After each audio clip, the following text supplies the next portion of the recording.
Um, all right, we still have some people joining, but I don't want to lose this precious time, so we're gonna go ahead and get started. So welcome all who have joined so far. My name is Kelly Latham. I am the Global Advisor of Climate and Water Resources at Water for People. And I'm thrilled to have so many people joining in for this session we have prepared today to discuss holistic solutions to climate change, the role of finance, and other new strategies in WASH. Um, I'll be the moderator today. I will give just a quick run of show and some framing. We have three different organizations presenting, all WASH organizations. We have IDE, water.org, and Water for People, presenting three different cases from three different places in the world, all under the same goal of figuring out how to um, implement WASH, how to reach universal sustainable water sanitation services in this context of climate change. Um, so I don't want to take up too much time, so we will go through, we'll have framing. Each presenter will have around 15 minutes. The goal, I hope we achieve the goal, is that we have a full solid minutes of 15 solid minutes at the end for questions and answers. So everyone should see the Q&A option. And as people are presenting, please ask your questions. We will be moderating those and prioritizing those for the end. Um, so with that, we will get started. Unless I see any concerns that there's audio or visual issues from anyone, but things are looking smooth from my end. But we will go ahead and get started. So just to get us all in the right context, if we can go to the next slide. I think that's Ale. Yeah, thank you. Uh, just to get us all in the right context here. Um, this is an image, we've all seen lots of image around climate change. This is one that has stuck with me, is an image globally where it shows the relative emissions where they're occurring around the globe. Couple observations as we look at this is you see the United States, where I happen to sit at this moment in time, or this bright shining star of emission, really leading the world in emissions that are causing climate change. When you consider the population of us here in the US compared to, let's say, India, which is also quite bright, but a huge population, it is quite significant to see what is causing climate change, where the emissions are occurring. Also, you can see when you look at Africa, right in the center, how dark it is in many places. Many places where we're working are not emitting anything relatively to the global contributions to climate change. So then we kind of have that image in mind and we go to the next slide, we can see a look at vulnerability, which is almost a perfect opposite of the previous slide, where this is a map of vulnerability using some data and metrics that actually the website's here, but it's the University of Notre Dame that compiles these metrics that looks at the six health supporting sectors, so health, food, water, infrastructure, habitat, ecosystems, and looks at overall vulnerability. And you can see the inverse, where you see parts of Africa and Asia as the places most vulnerable to climate change, also areas contributing the least. So it is that injustice that brings us all here together today, and our panelists and our presenters today. And we are trying to understand what to do with that reality in the context of finance. So if we go to the next slide, we can see just a little bit about financial flows. So climate finance, in theory, should be used to help imbalance some of this injustice that exists because of climate change.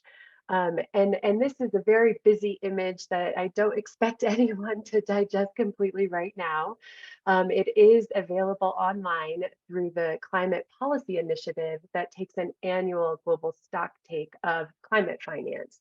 And the main point of this slide is when you look at all of the different sources of climate finance, and the total climate finance, this was up through 2022, was up to $650 billion.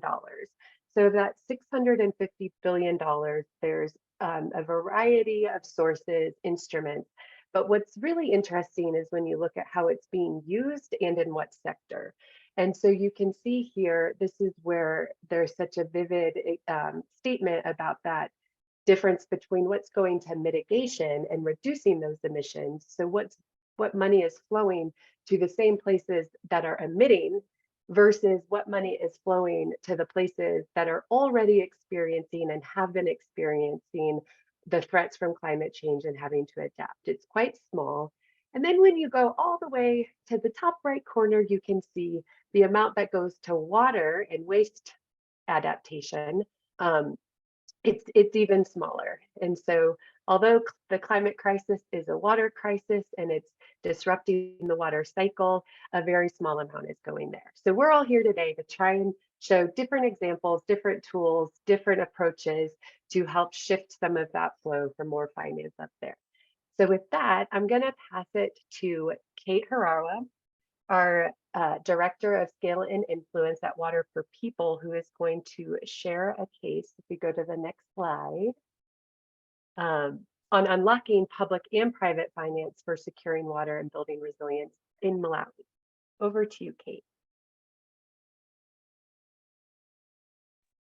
Thank you very much, Kelly, for that introduction of what we are discussing today concerning the unlocking public and private finance for securing water and building resilience catchment scale. So as Kelly said, I'm Kate Harawa, Director of Influence and Scale at Water for People in Malawi. And I'll be sharing you an example of what we are doing in order to build resilience at catchment scale for source water protection. So I'll give you an example of Blantyre Mulanje Water Fund. So Blantyre is a city in Malawi, but its sources of water come from a different sites. Just to bring back to what Kelly mentioned at the beginning in terms of the emissions that are happening globally and how countries are affected. As I am speaking now, Malawi is one of, although it's not a major emitter, but we are actually experiencing the worst impact of climate change. So we've had a number of cyclones, but as I'm speaking now, we just had the worst cyclone in our lifetime, Cyclone Freddy, and then we've had cholera, which all these are coming because of climate change.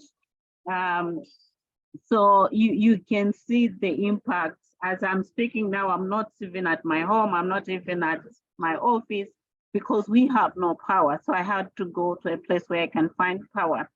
I want to highlight here that the injustice that is happening is really impacting on most countries like Malawi that can hardly defend themselves or do anything. But in this case, we are trying to build resilience. So I'll share a little bit on what we are doing at the moment. Next slide, please.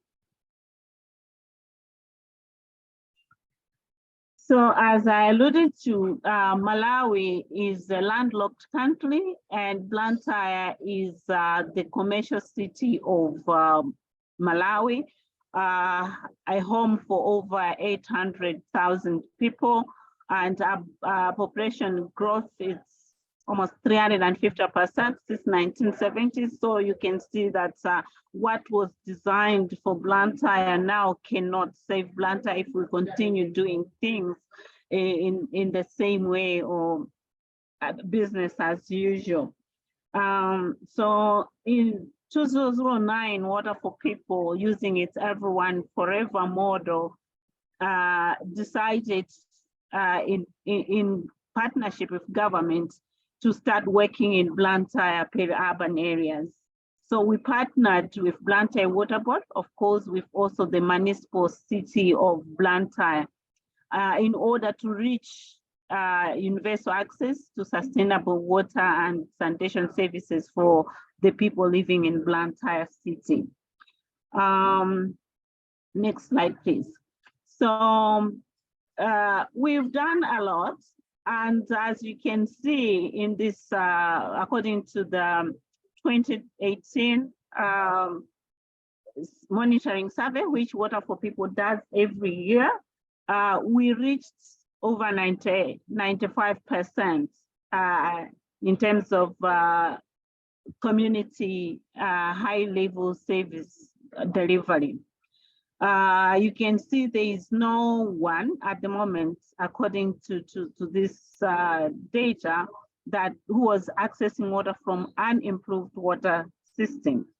But as I already showed you in terms of the cholera outbreak that we have at the moment, as well as Cyclone Freddy, all these achievements or strides that we've made are always at risk or are impacted by the impacts or effects of climate change. So I'll just give an example that even after getting to this level in terms of universality in Blantyre, when we did the same survey again later in 2022, which was after the pandemic, the COVID pandemic, but also after the Cyclone Anna that we had in 2021, the numbers dropped, and we keep on picking up and then they keep on dropping because of that kind of climate injustice. Next slide, please.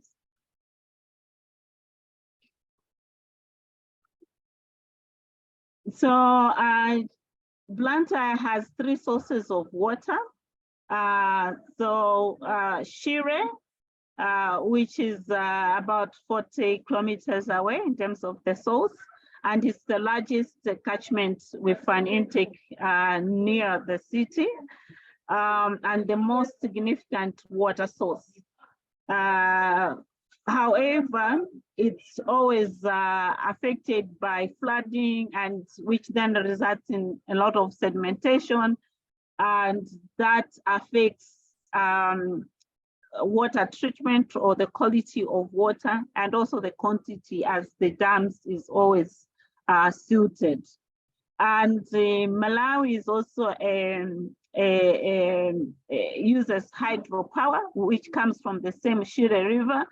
And when it floods, like as I'm saying now, as I'm talking now, it means that they can't pump the water, because to get the water from the lower Shire, or from the Shire which is in the valley to Blantyre which is in the highlands, it needs energy. And then we have Mood catchments area, which is within Blantyre. It's very small. It's just even near where the water board, the utility company is. But this one, also being in the city, is also affected by sedimentation, which is also causing significant reduction in the reservoir volume and increasing treatment costs. The other source is Mulanje, Ulikubula River, which is in Mulanje Mountain. This one is, although it's far away also, but at least it flows to Blantyre using the flow of gravity. So it's cheaper and easier to manage this one.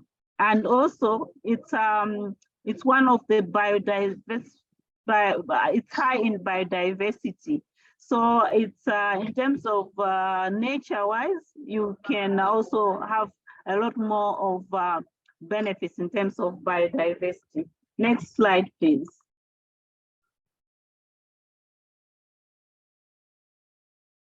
So that's the Mulanje Mountain, which is the source for the Kubula River. As I said, It's a good source, as you can see, it's beautiful, and below it, what you see is the tea plantations. However, deforestation for agriculture and fuel, along with the introduction of the invasive pine trees, is reducing flows in the dry season and increasing risks of flooding during the wet seasons.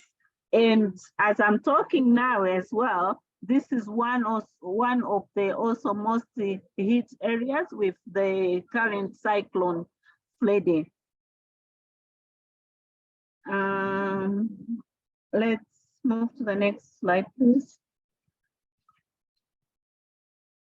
So challenges that our sources face at the moment is environmental degradation, climate change, lower water quantity and quality, as I said, due to sedimentation, which makes even water turbid, but also it reduces the size of the dams that are available. And then droughts.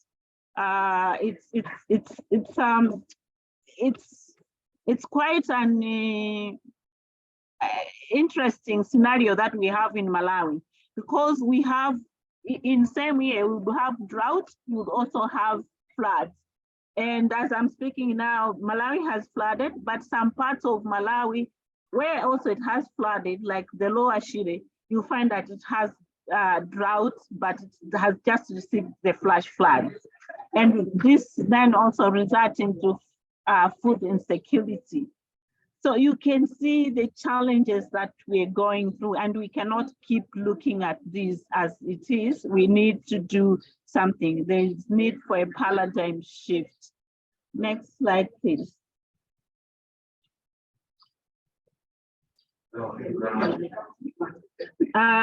To make matters worse, climate finance, as I think Kelly mentioned in the intro, it's up to 650 billion per year.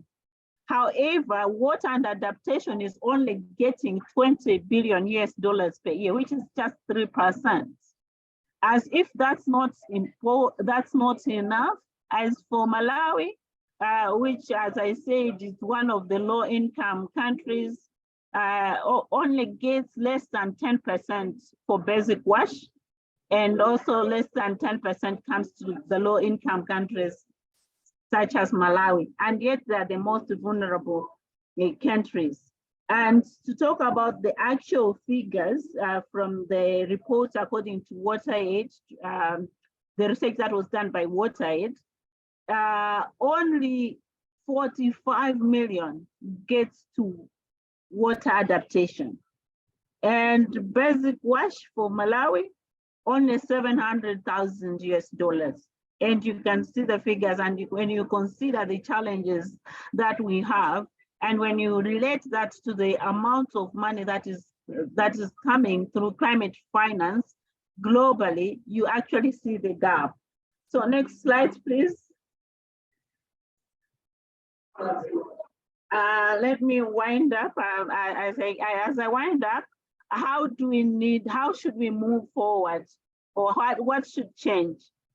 We need to shift the way money flows to the most vulnerable countries, especially Malawi, and we need to break the silos. The wash sector has to broaden and be considered. We need to move wash from its silos and into a broader water adaptation efforts. But also we need to prioritize wash in the water adaptation as a basic human needs. As I think I've already given examples in terms of what we are going through, wash can be used to prioritize the most important investments within water adaptation. Because without water, people can't adapt. Even as I'm talking now with the current cyclone Freddy, people don't have water to drink, don't have power. So we really need to move forward and invest in wash as part of adaptation. Focus on core benefits as well. Water adaptation efforts like preventing deforestation can be targeted in the source catchment areas where co-benefits to people, for people as well as for nature. We need to protect nature for the people. Next slide, please. And I guess that's my last one. Yeah, just to highlight in terms of where water funds are, because this is a model that Water for People Malawi is using, and we are starting to do this in Blantyre. So there are water funds that we can learn from that have already succeeded, like in Nairobi, Kenya, the Upper Tana Nairobi Upper Tana Water Fund. Of course, there are also other water funds that we are learning from. They're like the Cape Town one, which is also in progress. Next slide, please. So as I wind up, that's the model for water funds. There is a full toolkit. If you want to learn more about water funds, please just Google it. You find it. We have a website that's as you can see from the screen. There is more information, and feel free to reach out for more discussions in the future. Next slide, please. We've done a feasibility study for Malawi for the Blantyre Mulanje Water Fund, and we know what it would cost in order to manage the catchment or to protect our source water.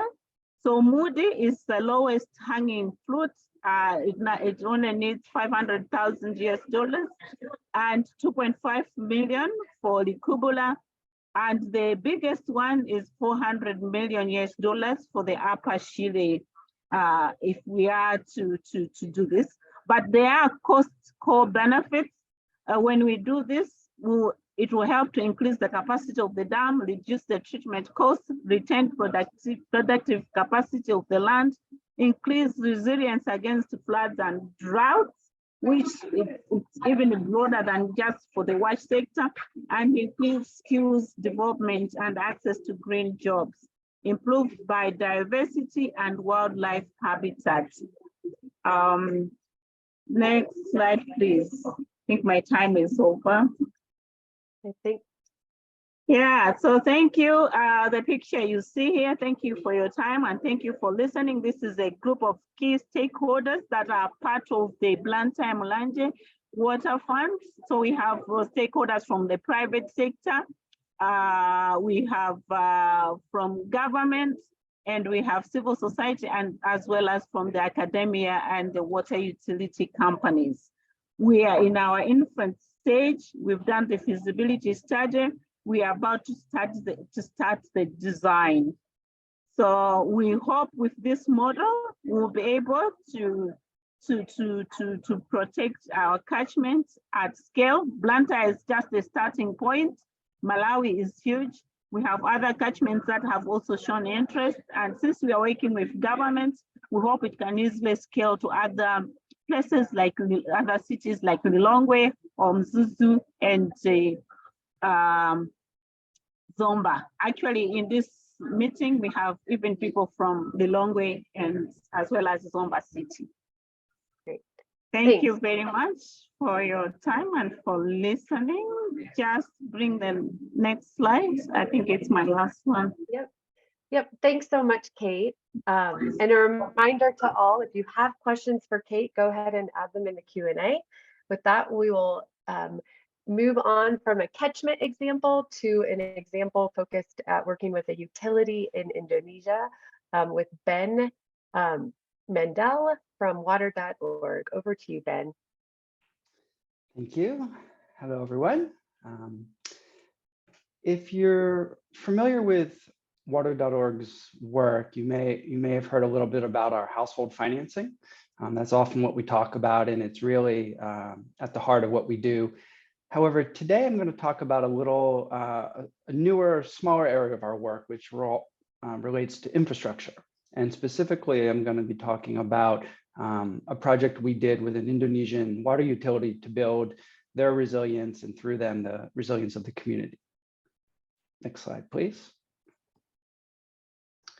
I'd like to start with giving you a little background on the country and also on the utility. So Indonesia on average has a 33% non-revenue water rate for what are called PDAMs. So the PDAMs are the category of utility that are a bit more urban. They're usually a little larger, and there are other types of utilities in the country, but for this presentation, I'm really going to be just referring to those PDAMs when I talk about utilities. And for those of you who aren't familiar with NRW, or non-revenue water, this is a kind of a leading indicator for utilities that measures their overall operational effectiveness. So it's a very easy way to compare across different utilities and even across countries. So within Indonesia, utilities are generally reluctant to invest in NRW reduction, really due to two reasons: capacity limitations and capital constraints. Also, utilities in Indonesia are limited in their ability to raise capital outside of government sources. Traditionally, the government was perhaps the only source of capital for utilities. And so you'll see we're trying to change that to crowd in more capital. So we designed an intervention, and in partnership with two organizations. One is a water utility called PDAM Bekasi, and the second is an engineering firm called Juan Mulia. And the goal was really to deliver a turnkey solution. And in this case, we used a performance-based contract. I'll talk a little bit more about that, but simply put, it means that payments are made from one party to the next that are contingent on certain outputs. So I'll talk a little bit more about how that's structured. And the goal is to reduce water losses, which has the secondary benefit of helping improve household access and improving community and household climate resilience. So today, the utility only serves about 20% of the population in their catchment area. I should say the service area, sorry.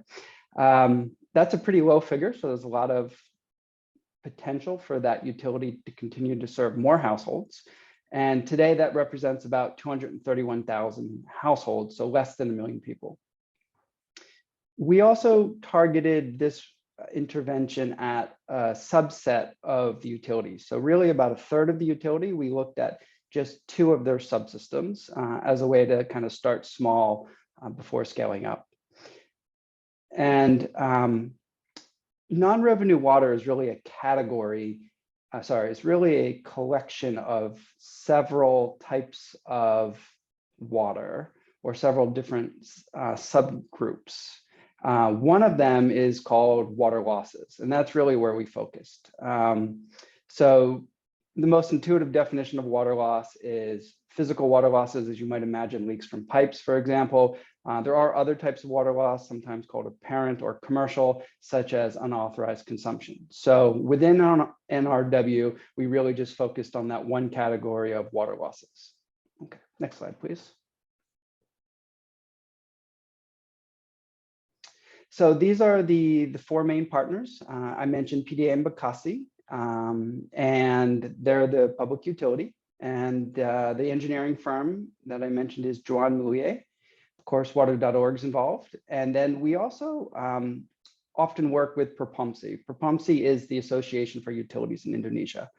And I'll just go briefly through the key roles that each organization served to help you understand how we collaborated and how we divided up the work. So for the utility, their role was to develop internal and key stakeholder alignment. They also provided strategic direction to the project, and they provided data and support activities for the actual feasibility study. Later in the process, they managed the procurement, and they also worked to develop their internal staff capacity, which was something that really was lacking in the beginning around water loss reduction. And Juan Mulia, they actually conducted the feasibility study. They worked with Water.org to ensure a high quality process and outputs. They were overall responsible for project management. They also submitted a bid during the procurement process. And in the future, they'll be implementing corrective actions Through that, they'll also be providing all labor and financing to bring about this turnkey solution. And they'll also be responsible for developing the utility staff capacity. Water.org really focused on just a few things. We focused on providing technical support in very select areas, including the feasibility study and the detailed engineering design. We were also able to provide a neutral perspective. This really helps support the relationship and the project management. So conflicts always arise. No one sees the same problem through the same lens. And so we helped kind of share a neutral perspective, which could really solve certain problems that maybe were a bit sensitive. And then we also developed water loss training for the sector. And that's really where Propomsi helped. They helped develop that training and then disseminate that training. Next slide, please. So these are the main steps that we went through. We started out with initial study design and defining roles and responsibilities. That led to a pre-feasibility study, which is really a short-term study designed to gather enough information to design an appropriate full feasibility study. After which the utility hosted a public procurement process, which resulted in a performance-based contract between the utility and the service provider.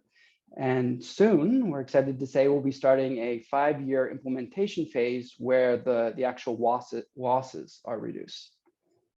Next slide, please.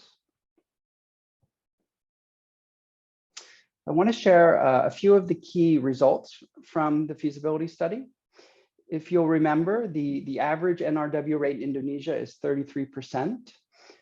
Those two subsystems, Cikarang Selatan and Cibarusah, that we studied resulted in or showed that they were at 49% and 42%. So definitely above average and really not unexpected, but substantial progress is definitely needed, as you can see.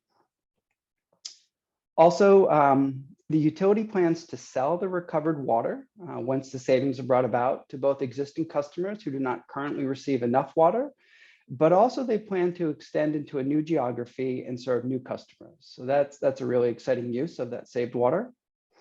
The project is estimated to mobilize about $5.4 million, and that would save 18 million cubic meters of water over those 5 years. And that's roughly equal to about 8,000 new households or 32,000 people. So meaningful impact. The performance-based contract is estimated to be financially feasible. This is a key question that was asked as part of the feasibility study.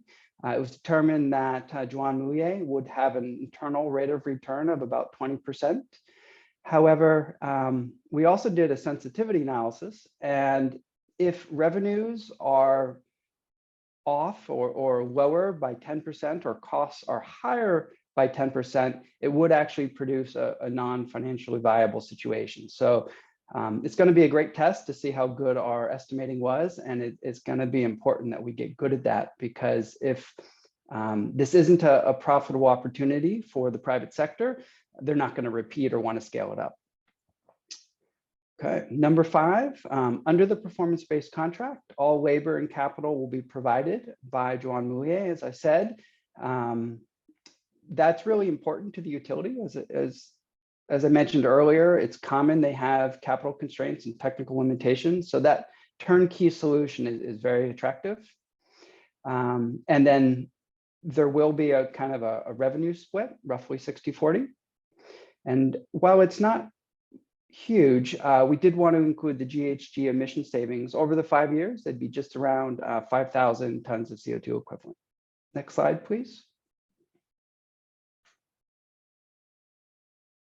I just want to give you a few visuals of the feasibility study. Here you see a distribution pipe that's in need of some pretty immediate corrective action. Next slide, please. The study also looked at household meters, and those were found to have a variety of issues. Some were damaged, some were not working, some were too old for their functional lifespan. Some, the covering was so opaque you couldn't actually read the meters. So there's certainly work to do there as well. Next slide, please. And I just want to spend a moment talking about how water loss is linked to climate benefits. So first, when water utilities can save, they allows them to serve additional customers. It's often common that there are limited raw water sources. Number two, during water scarce periods, saving water allows for greater volumes to be delivered to the existing customers. Number three, if we save water, we don't have to take it out of the natural environment, or we make it available for other users. So that's also a really important benefit. Number four, connecting households to a utility that previously relied on wells allows governments to better manage the over-extraction of groundwater, another key priority for the government in Indonesia. Number five, this allows for lower operating costs and higher revenues, and greater financial resources for utility really helps when it comes to hazards like flooding and slow onset threats like droughts. And lastly, we do have the opportunity to reduce greenhouse gas emissions here. Next slide, please. And I think this is my last slide. So we recently hosted 2 half-day sector workshops with Propumsi. We're very excited about 125 utilities, plus other sector leaders, including the World Bank and USAID, IUWASH, and the Ministry of Public Works helped organize and present. Perhaps most excitingly, just last month, the formal contract between the utility and the service provider was finalized and executed. That's a major milestone for us that we couldn't be more excited about. The work is scheduled to kick off shortly, last about 5 years. And also we're excited to share that we're doing a feasibility study on 2 additional subsystems of this utility. And the initial results are showing us that we expect a similar, although a little bit smaller, water loss savings potential and impact opportunities. So more to come on that. Thank you. Great, thanks, Ben.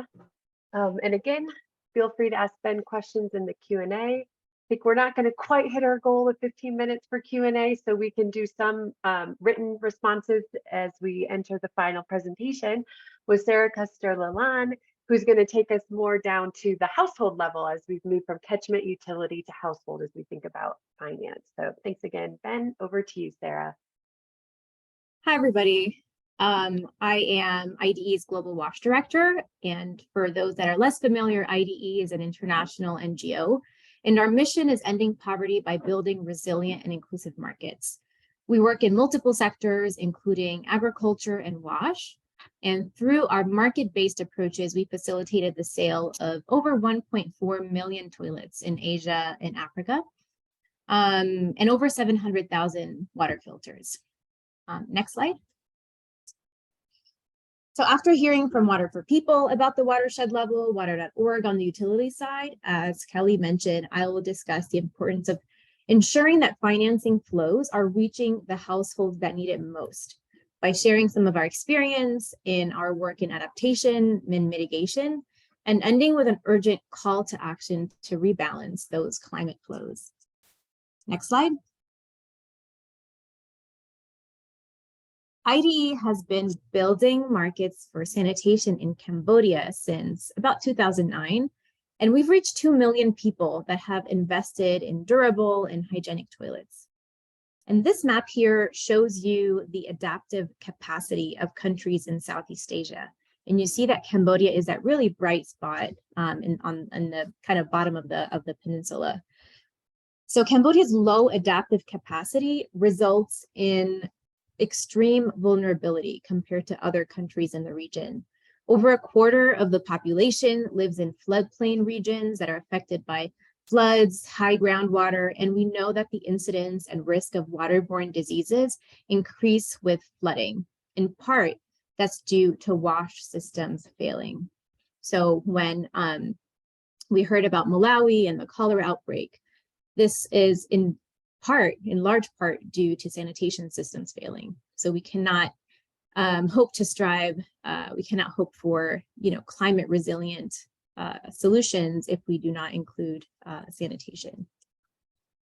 The next slide is a picture that Tyler Kuzol, who's our WASH program director in Cambodia, took. Same location, comparing photos taken during the monsoon season in the same location and during the dry season in Kampong Chhnang province. And this is increasingly the reality of the communities in which we work. Next slide. So at IDE, we are reshaping our programs to ensure we are future-proofing the gains that we're making in sanitation coverage in the face of a changing climate, because we don't want to reverse the gains made during the Millennium Development Goals and, stall progress towards the Sustainable Development Goals. Next.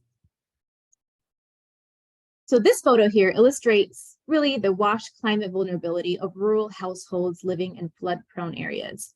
So this is a photo of an unusual flood event in Kampong province that left visible high water marks on the toilet shelter, as you can see there, over 1 meter. So the floodwater inundated the toilet, causing the system to overflow. But what's important to note is that these flood events are becoming less and less unusual. So to regain functionality, households might open the pit lid during a flood, so flooding out the contents of that pit, or puncturing a hole in the pit wall that releases the fecal sludge into the open environment. Or others might just abandon their toilet and revert to open defecation. So IDE did some research with almost 1,500 households in rural Cambodia, and we confirmed that there was a really significant link between climate vulnerability and the likelihood that people abandon their toilets or practice some of those unsafe fecal sludge management behaviors. So next slide. So last year, IDE conducted some research with the research organization Causal Design to answer the following questions. So what is a practical means for identifying climate vulnerability at the household level to offset? And second, how can this approach be used to deliver targeted sanitation subsidies to the most climate vulnerable? So this is to offset the cost of investing in climate resilient sanitation, because we know it tends to be even a little bit more expensive than non-climate resilient sanitation. So the picture you see here is of what we call a sky latrine that has been raised.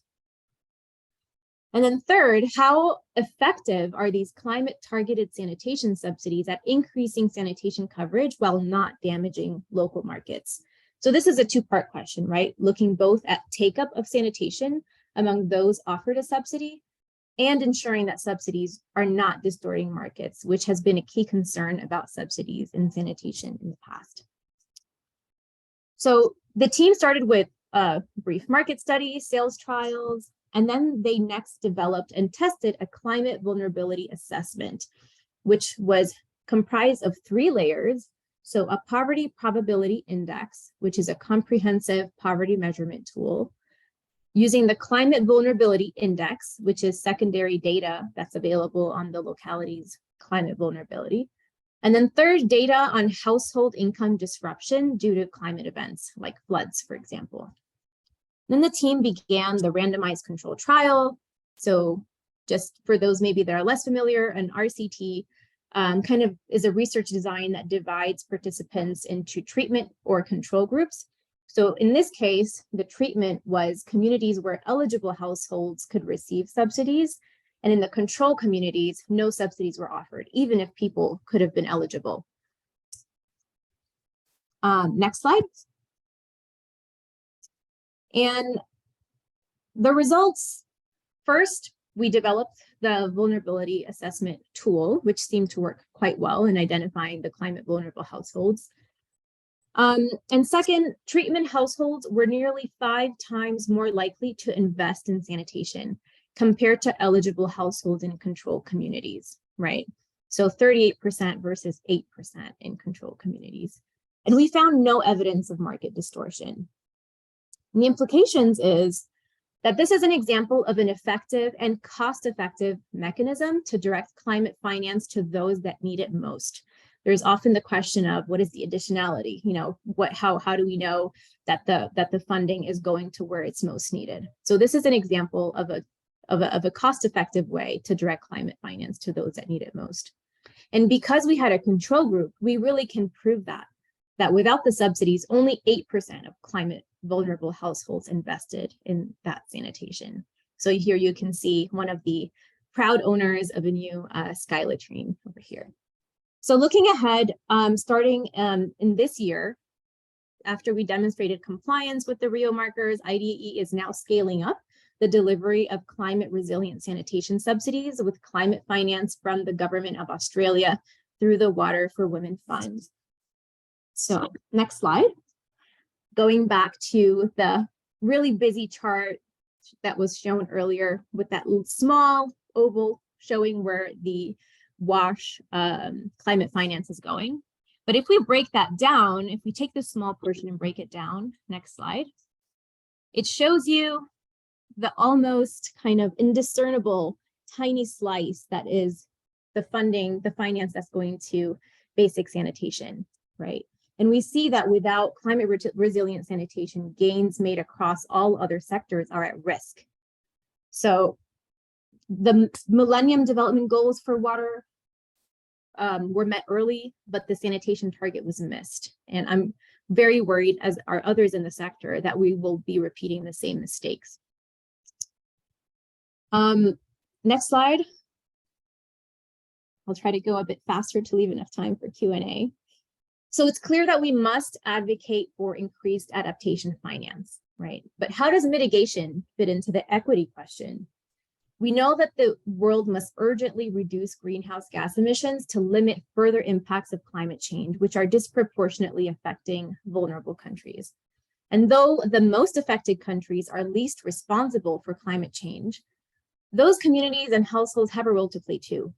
And we must shift from a zero-sum game to win-win solutions. So my call is not to replace mitigation finance with adaptation, but we need to increase the size of the pie and find solutions that benefit both people and the planet. So I'll give an example on the next slide. IDE launched the brand Hydrologic as a social enterprise that produces and markets ceramic water filters to provide clean drinking water to those without improved sources. And more than 700,000 of those filters have been sold across Cambodia. And Hydrologic has been working with Nexus for Development since about 2016 to leverage carbon markets. And currently the funds from carbon revenue cover about 30% of Hydrologic's operational costs. And I'll explain a little bit why we think this is a win-win solution. Next slide. This initiative has resulted in both positive environmental and health impacts, as well as economic, actually. So the environmental impacts are achieved through avoiding deforestation and reducing greenhouse gas emissions from burning firewood to boil water, which is what a lot of the households did. And the health impacts are twofold. On the one hand, gaining access to safe drinking water reduces the incidence of waterborne diseases, and access to a filter reduces the incidence of respiratory illnesses related to indoor air pollution from burning the firewood, which is actually an important cause of morbidity and mortality. In terms of the economic impacts, by spending less time gathering fuel and less income purchasing it, households save about $14 a year compared to those not using a filter. And the revenue from the carbon credits allows Hydrologic to keep prices to customers low while still investing in R&D and capital improvements. And then my next slide, we must advocate for increased mitigation financing that results in co-benefits for communities. The challenge, if we've learned something from this experience, is that accessing mitigation financing is not easy. There are a lot of hurdles, a lot of barriers. You need to have the expertise. The monitoring, reporting, verification is pretty complex. It's a multi-step process to measure the amount of greenhouse gas emissions reduced, reporting those findings to a third party, verifying. And in the end, you know, between reducing emissions and getting payments in hand, there is a big lag. So there is a lot of challenges there. So I'm putting out to the sector is how can we reduce those barriers to entry for community-based initiatives with high potential co-benefits. And then to end, the next slide, the IPCC's 6th assessment report was published yesterday. And I think it really reflects the consensus that we're talking about here in this group, is that the pace and the scale of climate action are insufficient to tackle climate change. The way forward, climate resilient development, increased financing for climate action, and fairness, equity is the solution. So we urgently need to increase the flows of funding and financing to support people that are most vulnerable to climate change through investments in climate resilient WASH, to adapt to climate change, and invest in mitigation opportunities that result in co-benefits, equity, and justice. And we're especially off track in reaching the SDGs related to sanitation. And without climate resilient sanitation, gains across all the other SDGs are at risk. So we really need to make sure that sanitation is not going to be the forgotten sister, as it was labeled after the MDGs, in this water action decade. So thank you. Over to you, Kelly. Great, thanks so much, Sarah. Very interesting cases you shared, and love the call for attention on sanitation. Most of our presentation was on water, and certainly an important point for all of us. So we have 7 minutes for some Q&A, which is okay, half of our goal. And we see some answers in the written responses for the Q&A. So I'm going to focus us on some of the open questions that are still there. And we have a couple of those. I'm going to start with a question from Julia about the great case examples. A thread between all presentations has been research and initial investments in analysis landscape studies. How are all organizations finding the reaction from private and public partners and funders for these efforts, prioritizing research before immediate impact? So I think all panelists could respond to this one. If someone wants to jump in first, otherwise I'm looking at Ben just because you're at the top of the screen. Sure, I can start. Studies have definitely been a key part, and so far we've had a lot of support for that. I think in our case, one of the private firms involved was the engineering company. It might surprise you to learn that a water engineering company in Indonesia doesn't have a lot of experience with water loss reduction. You might think that that would be like part of their normal business, the bread and butter. It's typically not the case. Most engineering firms in Indonesia have done maybe 1 or 2 pilot projects. So it's certainly a new area for them. So studies help them understand, help them de-risk, help them plan.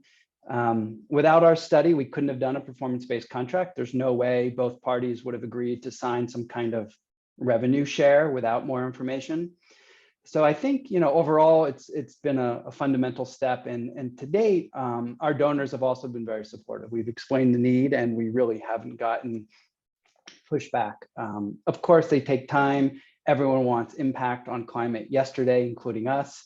But, you can only move as fast as you can move, unfortunately. Thanks, Ben. And I can see Sarah typing a response to a written one. So Kate, do you have some reflections on the interest from public and private investors as we think about the Water Fund? Thanks so much, Emily, for that question. I hope you can still hear me.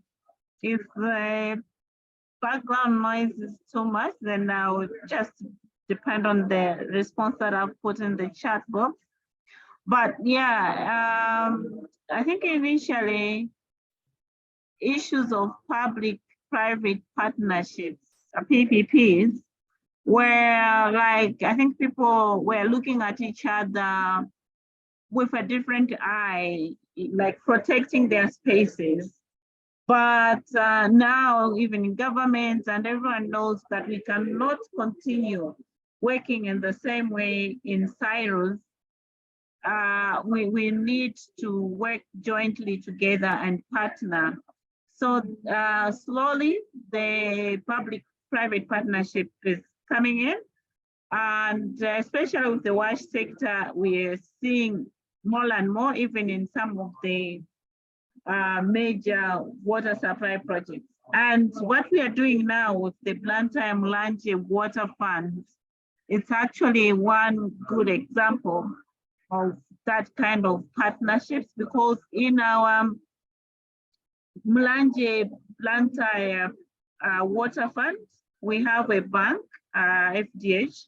We have the water utility company, we have government, we have NGOs, we have Casbeck, or now Castel, a brewer. So we have all these as part of the grouping. So people are opening up. Thank you, and over. Great, thanks. Sarah, there's a question here around the from Emily around the improved water sources. I'm hoping you can answer. And while you focus on that, one quick comment on a question that was asked and answered in the chat in case people didn't see. There was a question about how are we measuring climate resilience of WASH services as one of the key needs that we would need to understand to attract investment. And in the chat, there is a link I shared that maybe others can quickly copy out before the Zoom ends, of some research and work to do exactly that, establish a framework for WASH in climate resilience that's published in the Nature magazine. But over to you, Sarah. There's a few questions for you, but the one on the improved sources that would be good for you to squeeze in. Yeah, so the JMP ladder, I guess, if that's what we're referring to, really focuses on the source of the water in terms of categorizing it as improved or not improved. And then from there, basic, surface water. So for example, for the water filters that we are providing in Cambodia, that we're marketing in Cambodia, they don't really fit on that JMP ladder because we are really reaching people that do not have access to piped water or, that don't have access to improved sources. But because we are not addressing the source of the water, for example, our solution doesn't really fall on that JMP ladder. So even with our reporting systems, we know we are providing access to clean drinking water, but we're not addressing the source. And that is a whole other system that requires a whole other set of interventions. So we look at a mix of metrics. We work, for example, in Honduras, we work more on water resources management at the catchment level, like the Malawi case. So it really depends on the context. In Mozambique, we work on multiple use systems because the main challenge for access to water and making sure it's sustainable is making sure there's a management system in place.